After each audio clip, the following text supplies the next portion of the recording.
Сәлем достар, бүгін сіздермен Деміз каналы.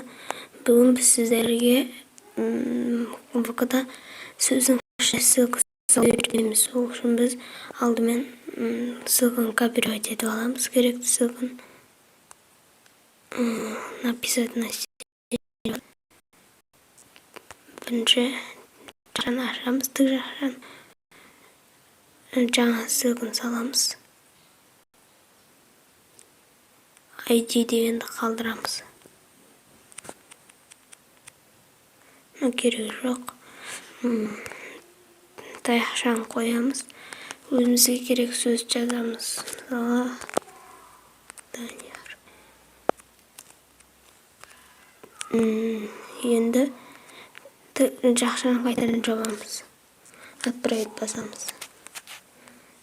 Міне дайын басса жаңа ссылкаға кіреді. Сау болыңыздар достар.